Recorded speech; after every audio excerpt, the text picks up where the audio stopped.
I don't remember the last time I felt this conflicted. The phone call came early, just as the sun was starting to peek through the curtains. "Tyler, you've inherited your grandfather's land," the voice on the other end of the line said. The words hung in the air like a heavy weight. My grandfather's land.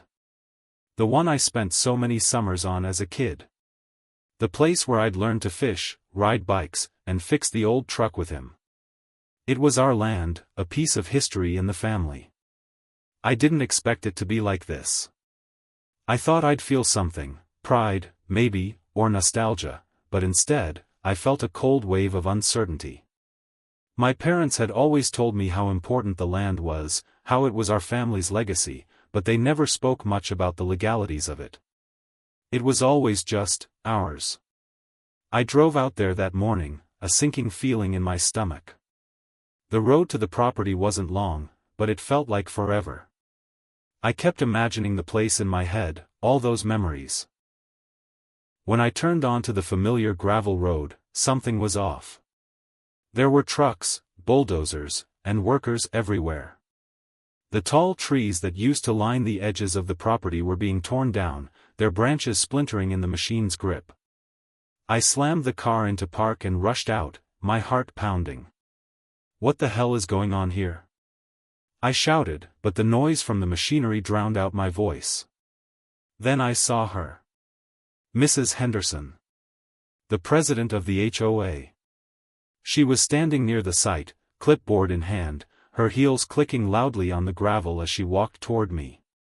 I could already tell by her expression that she wasn't about to tell me anything I wanted to hear. "Mrs. Henderson," I said, trying to keep my voice steady. "What's happening? This is my land now." She didn't even flinch. "Oh, Tyler," she said, almost as if she were speaking to a child. "This land was sold. It's part of a development project now. We've already got approval from all the necessary authorities." I felt my jaw tighten. "What do you mean, sold? I never agreed to anything like that." She waved her hand dismissively. "The paperwork's all in order. You'll receive the formal notice soon. The development is happening, whether you like it or not." I stood there, stunned, as bulldozers continued to rip into the earth. It didn't make sense. My grandfather had always made it clear that the land was ours. There was no mention of selling it. Not ever. "You can't just do this," I said, my voice rising. "This land has been in my family for generations. You can't just tear it down and build whatever you want." She gave me a pitying smile. "It's all legal, Tyler. We have everything we need. Now, if you'll excuse me, I have a meeting to attend." She turned, as if I were nothing more than a nuisance, and walked away without another word.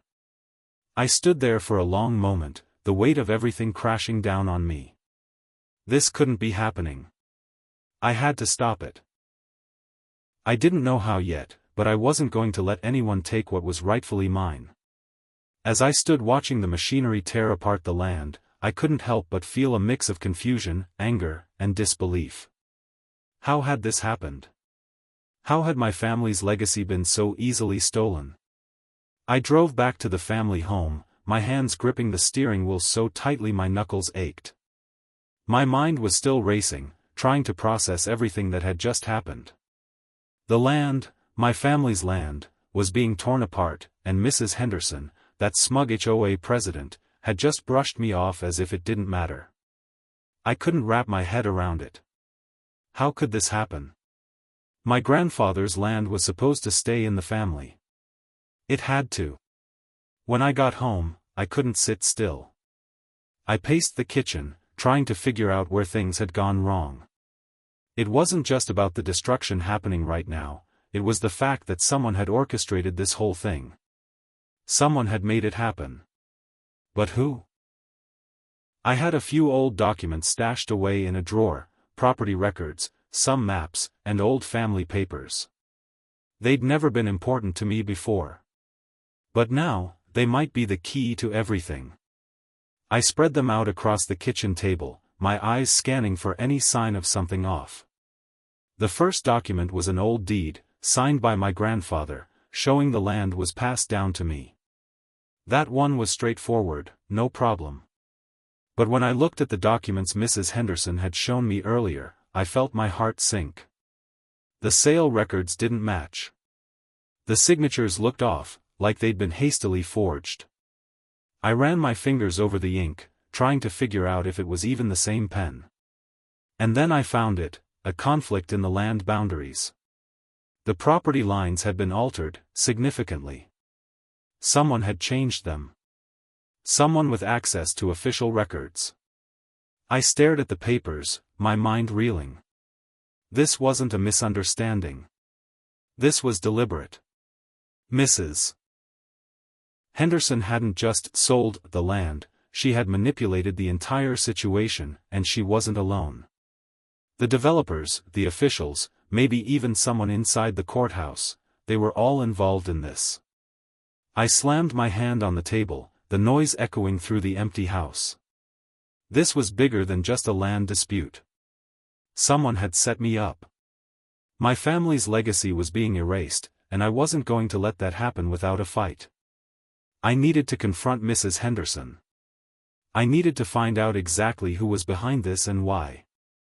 But I couldn't do it alone.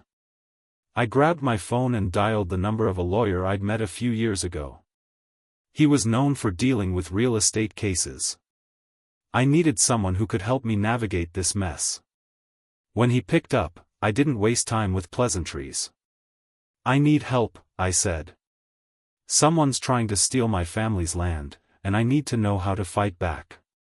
He paused, probably trying to gauge how serious I was. "Start from the beginning," he said. I took a deep breath, trying to steady my nerves. This was it. I was done waiting. I was done being passive. "It's my grandfather's land," I began, my voice shaking. "The HOA's been selling it off. But I just found out that the sale documents are fraudulent. There's something shady going on, and I need you to help me uncover the truth." The lawyer was quiet for a moment, and then he said, "We'll need to dig into the land's history. This won't be easy, but if they're playing dirty, we'll find a way to expose them." I felt a flicker of hope. I wasn't alone in this anymore. I had someone on my side.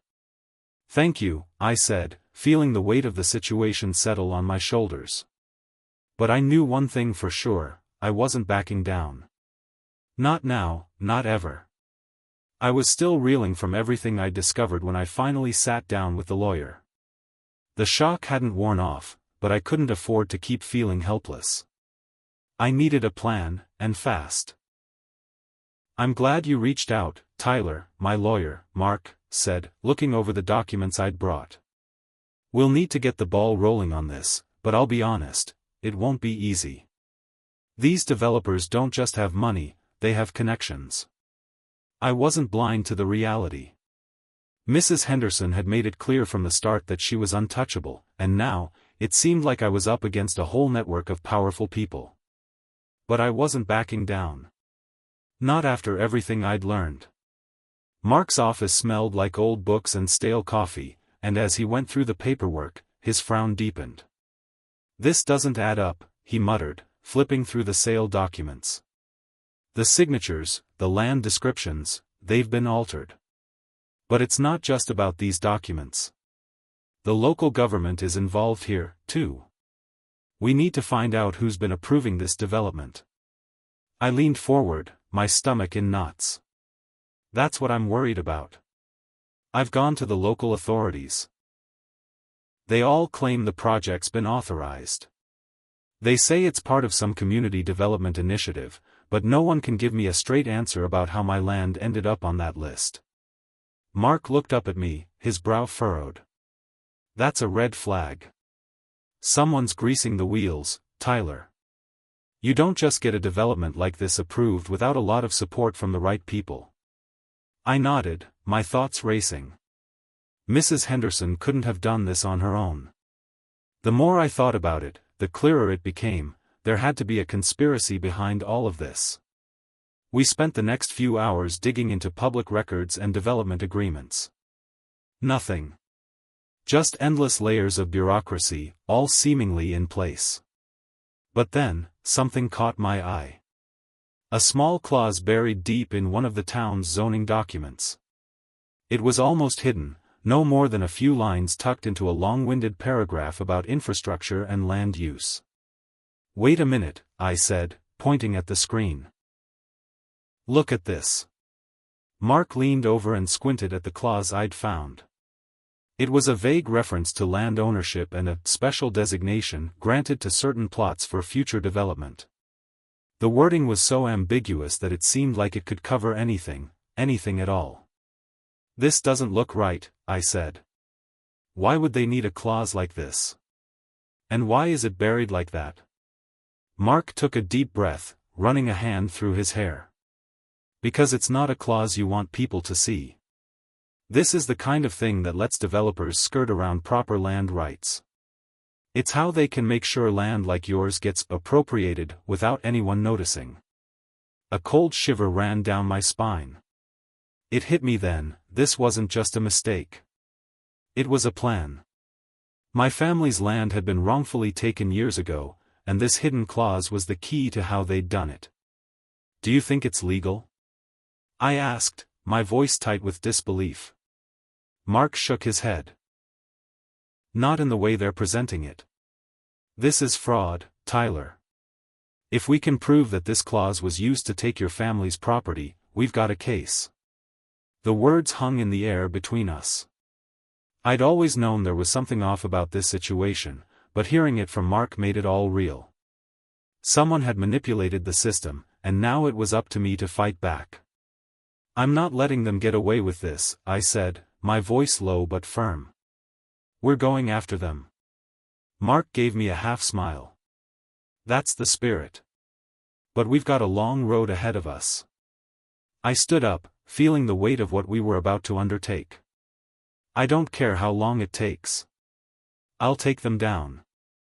And for the first time since I'd walked onto that land, I felt like I might actually have a chance. I couldn't let this go. The more I thought about the shady dealings behind my land sale, the more I felt like I was losing control. I had to find out what people knew. I needed answers. So, I started with the neighbors. These were people who had lived here for years, watched the land change, and might know things I didn't. I figured they were the key to connecting the dots. My first stop was Mrs. Patterson, who lived a few houses down. She had been a friend of my grandparents', and I figured she'd remember something. I knocked on her door, trying to keep my nerves in check. When she answered, I could tell she wasn't exactly thrilled to see me. "Tyler, what brings you around?" she asked, though she didn't sound too welcoming. "I'm just trying to figure out what's been going on with the land," I said, pushing forward. "Mrs. Henderson and the developers have been tearing it apart. Do you know anything about how this all started?" Her eyes darted to the side, and she hesitated. "I've heard the rumors, but I don't get involved in that mess. Please, Mrs. Patterson. Anything you know could help." "This is my family's land," I said, feeling the weight of it all settle on my shoulders. She took a long breath and opened the door wider. "Come on in. I'll tell you what I remember, but you didn't hear it from me." I sat down, my heart pounding as she took a seat across from me. "A few years back, Mrs. Henderson was meeting with some developers about the property. I saw them talking over by the old barn a couple of times," she said, her voice low. "I didn't think much of it then. They all seemed friendly, but there was something off about it. Do you know who these developers were?" I asked, leaning forward. "No names," she replied, shaking her head. "But I know they were from out of town. Big shots, probably here to make money off the land. Mrs. Henderson always had her hands in things like that, though. She never liked when anyone questioned her, so I stayed out of it." I absorbed her words, the pieces starting to fit together. "Why didn't you say something sooner?" "I didn't think it would go this far," she murmured. I thought they'd just leave and things would go back to normal. But now? It's out of my hands, Tyler. You've got to dig into the records if you want the truth. I nodded, grateful for the small lead. Thank you. I'll keep looking. As I left Mrs. Patterson's house, I felt a mix of anger and frustration. She was right, this was bigger than I realized. But the more I searched for answers, the more isolated I felt. People in the neighborhood were avoiding me, whispering behind my back. It was like everyone was too scared to speak out. The local gossip about my fight with the HOA was spreading, and I could feel the tension in the air. Every time I went out, it was like people were watching, waiting for me to fail. It made it harder to keep going. I called my lawyer later that night, venting my frustration. I've been digging through records, interviewing neighbors, but I'm getting nowhere, I told him. Everyone's too scared to help, and I'm running out of time. Mark sighed on the other end. Tyler, I know you're upset. But you need to stay strategic. Don't let your emotions cloud your judgment. If you go after the wrong person or make a move too soon, it'll set you back. We need solid evidence before we go to battle. I know, I muttered, but it feels like I'm fighting an uphill battle. I'm the only one who cares, and everyone else is just watching from the sidelines. You're not alone, Tyler. But you have to keep a level head if you want to win this. I ended the call, staring out the window at the land. It felt like the weight of the world was on my shoulders, but I couldn't stop now. My family's legacy was at stake. I had to keep fighting, even if it meant standing alone. I spent the next few days buried in paperwork, my eyes red from lack of sleep and too much staring at the same documents. Each page I turned only deepened the pit in my stomach. Every time I uncovered something new, it was like a slap in the face, more evidence of how they'd manipulated the system to steal my family's land. There were forged signatures. Land deeds that didn't match up. And zoning changes made under the table, hidden in piles of unfiled paperwork. It all started to make sense, the way Mrs. Henderson and the developers were getting away with this. They'd built this house of cards, and now it was starting to fall apart in my hands. I couldn't just sit back anymore. I knew I had a strong case now. I had evidence. But evidence alone wasn't enough. I needed to act. I picked up the phone and started calling people. First, I reached out to some of the other residents. They had to know about this. They had to see what was happening to the land, what had been done to it. I figured if I could rally them, we might stand a chance against the mountain of power Mrs. Henderson had behind her. Hey, Mary, I said when she picked up. It's Tyler. I need to talk to you about something important. The land, it's being taken, and I think you deserve to know how. Tyler, I've heard the rumors, she said, her voice hesitant. But I don't want to get involved in anything that could make things worse. Mary, this isn't just a rumor. This is real. They've been lying to all of us, and it's time we fight back. I'm organizing a meeting, maybe you'll come, get the facts for yourself? There was a long pause on the other end, and I could almost hear her debating. Finally, she sighed. All right, I'll come. But I'm telling you, this town's been under Mrs. Henderson's thumb for years. It's not gonna be easy. Then we make it easy, I said, my voice sharp. We stand together. Next, I called a few more people, and one by one, they agreed to come. By the time the meeting came around, I had a small but passionate group of residents willing to listen. I wasn't going to let Mrs. Henderson's influence keep us silent. The day of the meeting, I felt a mix of nerves and adrenaline. I had everything laid out, the forged documents, the hidden zoning changes, the proof that this was all a carefully orchestrated scheme to take the land. I knew it wasn't going to be easy, but it had to be done. As I stood at the front of the room, I could feel the weight of everyone's eyes on me. They had to know the truth. I'm not here to make wild accusations, I began, trying to steady my voice. "I'm here to show you what's been done to us. To me. And to this land." I laid out the documents, one by one, watching as their eyes widened. "These aren't just mistakes. These are deliberate actions to steal what's rightfully ours." But even as I spoke, I could see Mrs. Henderson's influence creeping in. I hadn't even noticed her slip into the back of the room, but there she was, watching from the corner. I hadn't expected her to be so bold. She stood up just as I was about to continue. "These accusations are baseless, Tyler," she said, her voice smooth and authoritative. "You're causing trouble over nothing. We've followed all the proper procedures.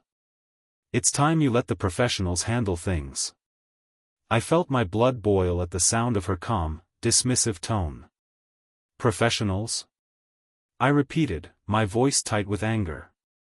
"Professionals who forged signatures and changed zoning laws behind closed doors? That's your idea of a proper procedure?" The room shifted uncomfortably, and I could see the doubt spreading like a virus. Mrs. Henderson's influence was undeniable, and some people were already starting to waver, their eyes flicking from me to her, unsure of who to trust. "We can't let him lie to us," she continued, her voice like silk. "This is all just drama. Don't let him drag you into it." I clenched my fists, willing myself not to lash out. "I'm not lying. I'm standing up for what's right, and I'll be damned if I let anyone steal what belongs to my family." But despite my efforts, the damage was done. The seeds of doubt had been planted. Some of the residents were already siding with Mrs. Henderson. The room was growing quieter, more divided, and I couldn't stop it. My emotions were taking over. I could feel the pressure building, the overwhelming sense of isolation as people I thought I could count on began to pull away. I looked around the room, trying to gauge who still stood with me. And as I did, something inside me shifted. I couldn't rely on others to fix this for me. This was my fight, and I would see it through, no matter who stood by me or not. I closed the meeting with a final appeal. "I'll keep fighting for this land. For my family.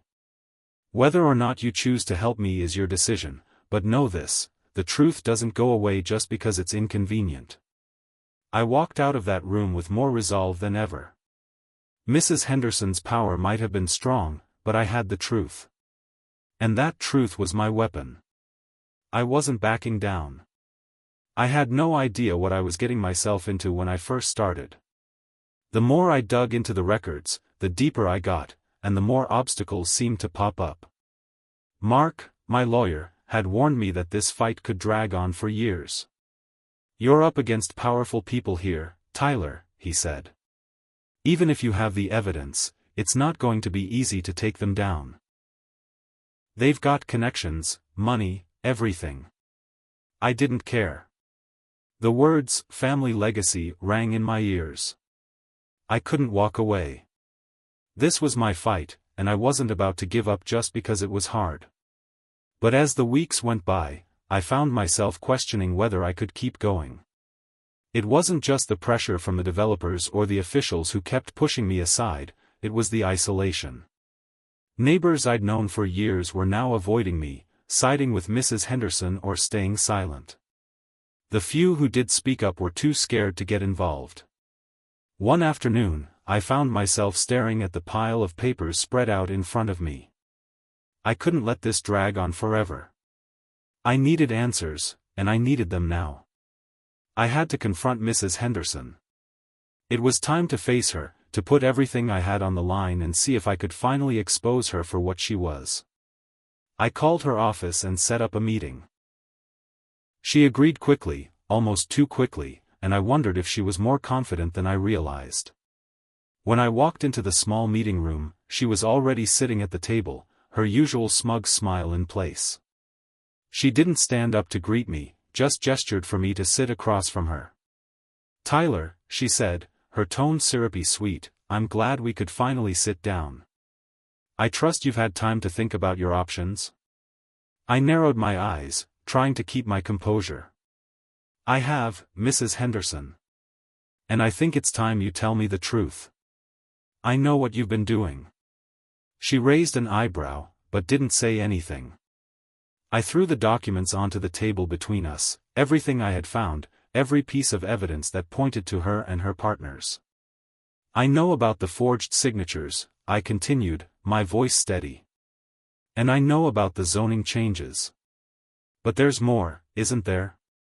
There's a secret agreement between you and a developer, one that's been hidden, buried in the paperwork. Her smile faltered for a split second. I have no idea what you're talking about, she said, but her voice wavered just enough for me to hear it. I leaned forward, not giving her an inch. I found it, Mrs. Henderson. A contract between you and a private developer, signed years ago. A contract to seize this land for personal gain. I've got everything right here. The proof you've been hiding. And now, it's time to take you to court. I could see the color drain from her face. You think you can win this? She asked, her voice cold now, almost threatening. You're just one person. What do you think you can do against all the people I have backing me? I'm not afraid of you, I said, the words coming out sharper than I expected. I've got the law on my side now. And I'm going to expose you for what you are. She stood up abruptly, knocking her chair back. You're making a huge mistake, Tyler. You have no idea what you're dealing with. I stood up, too, not backing down. Maybe. But I'm going to make sure everyone else knows exactly what you're dealing with. I left that meeting feeling like I'd finally made some headway, but I knew the real battle was just beginning. As soon as I stepped outside, I called Mark, ready to file the papers. We've got everything we need, right? I asked, my voice full of urgency. Mark hesitated before answering. It's solid, Tyler. But you're going up against some serious people here. They won't go down without a fight. Are you ready for what's coming? I didn't hesitate. I'm not stopping until I get justice for my family. We're going to court. And just like that, I felt like I had the momentum I needed. The fight wasn't over, not by a long shot. But now, at least, I had something real to take to court. Something that would finally expose Mrs. Henderson for what she truly was. The day of the hearing arrived like a storm, and the tension in the air was so thick I could almost taste it. My palms were sweating as I stood outside the courtroom, waiting for my turn to step in. I had the evidence. I had everything I needed. But I couldn't shake the feeling that Mrs. Henderson and the developers had already won. I walked into the courtroom, my heart pounding. Mrs. Henderson was sitting at the front with her smug smile, chatting casually with her lawyer. She looked so sure of herself, so untouchable. I hated the way she carried herself like she'd already secured the victory. It only made my resolve that much stronger. As I sat down, I could feel eyes on me. The atmosphere was charged with expectation. The opposing side wasn't even pretending to be nice anymore. Every word that came out of their mouths was a direct jab at me, my credibility, and my evidence. I felt like the underdog in a battle I wasn't sure I could win. Your Honor, Mrs. Henderson's lawyer started, his voice dripping with confidence, this case is built on hearsay and unfounded accusations. There's no concrete evidence to support these claims. My client has acted within the law. I could feel my frustration bubbling up, but I stayed quiet, waiting for my turn. When it was finally my time to speak, I stood up, my knees shaking despite my best efforts to steady myself. I took a deep breath and began. I've already presented evidence showing how the documents were forged, I said, my voice steady despite the storm raging inside me. But this isn't just about paperwork. This is about what really happened, the illegal deals, the bribes. And I can prove it.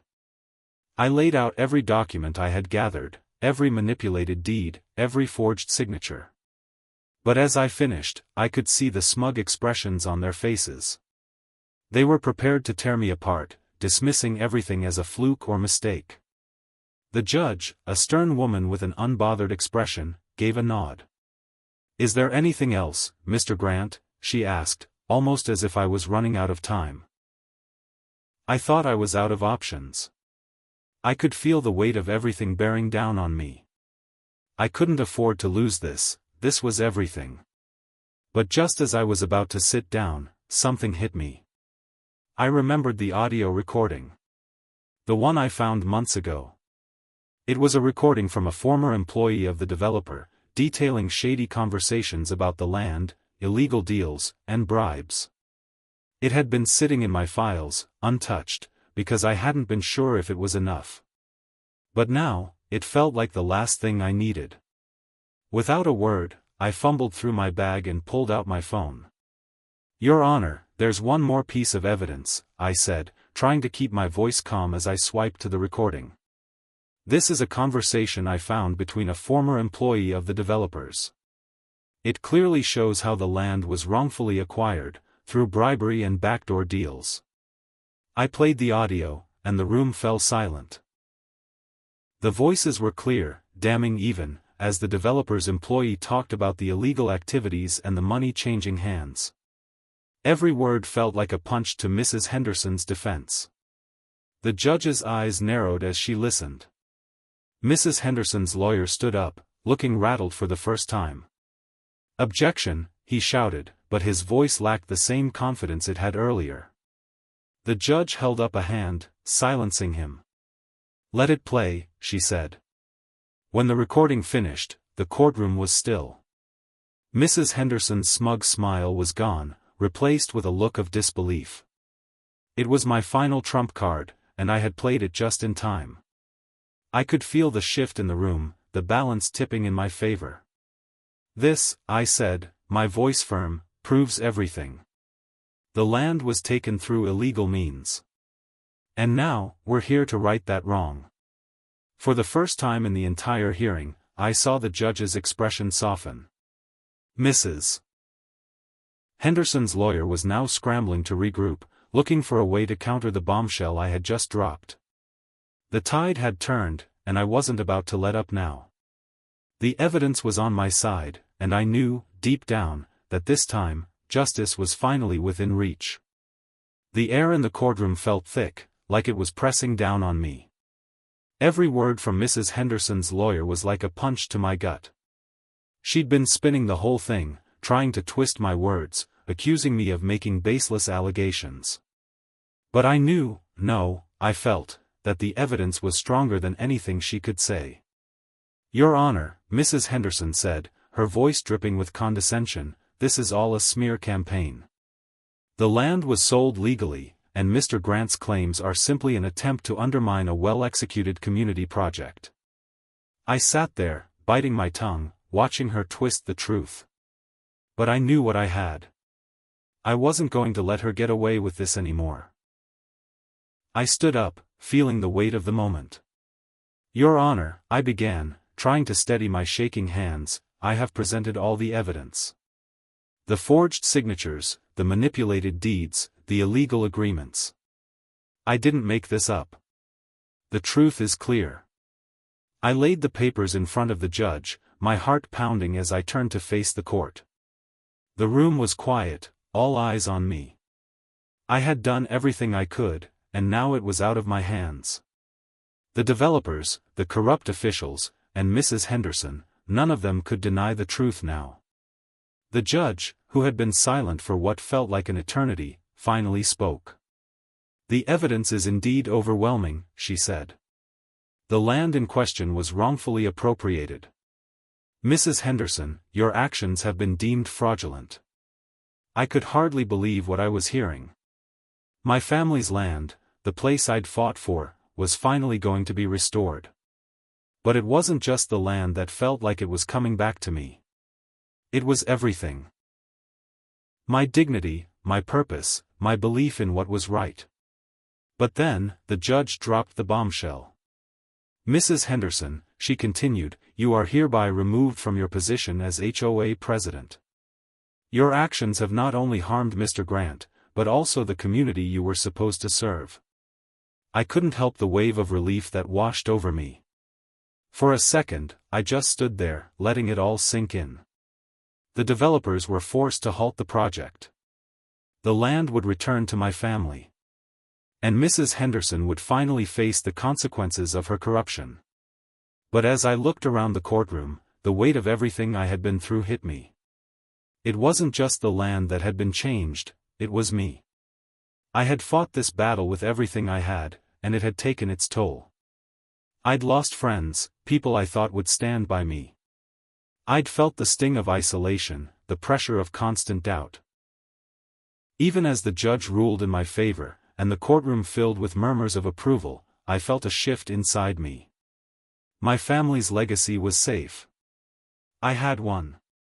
But somewhere along the way, I had become someone different. Someone who wasn't just fighting for land, but for justice. And as much as I wanted to celebrate, there was still a part of me that felt like I'd lost something I could never get back. As I walked out of the courtroom, the weight of it all settled on my shoulders. It was over. But it had cost me more than I ever imagined. It's strange, really.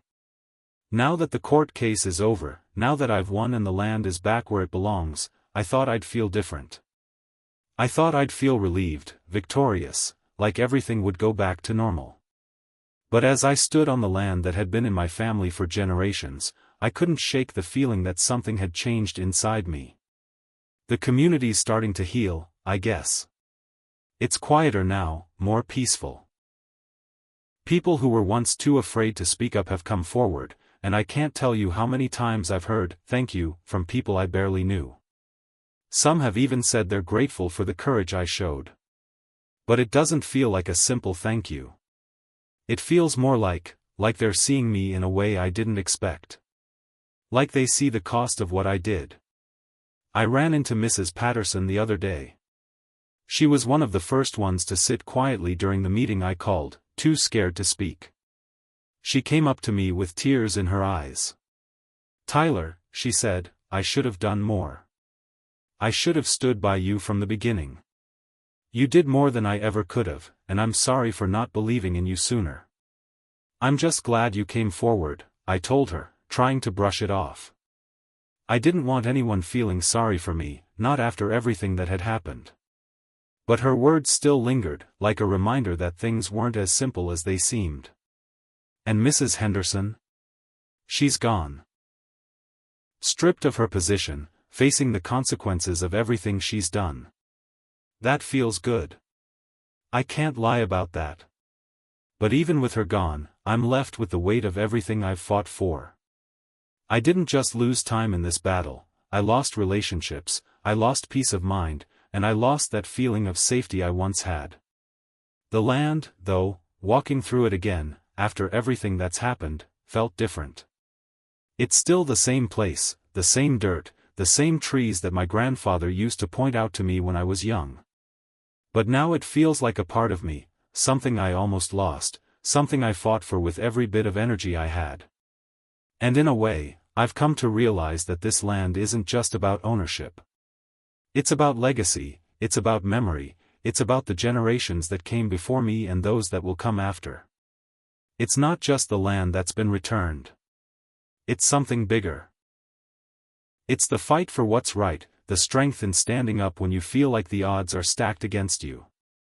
And it's the realization that, no matter how hard the road is, there's a deeper value in pushing forward. As I stood there, feeling the breeze and hearing the quiet hum of the trees, I knew one thing for sure: I hadn't just won a battle. I had found something in myself that I didn't know was there.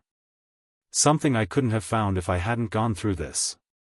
And I can't help but think, maybe that's what my grandfather would have wanted me to find all along. When I first inherited the land, it felt like a burden. It was just dirt, trees, and memories I couldn't even fully appreciate. But now, standing here again, everything feels different. The fight I fought wasn't just about getting the land back. It wasn't just about beating Mrs. Henderson or the developers. It was about me finding something within myself. As I stand here, looking over the land, I can't help but feel a deep sense of connection to it. It's more than just a piece of property now. It's part of me. It's the place where my family's history lives, the place where I learned the value of hard work and what it means to stand up for something bigger than yourself. Tyler, my lawyer Mark said the other day, you've done something extraordinary here. You fought against the system, and you won. This land, it's not just yours anymore.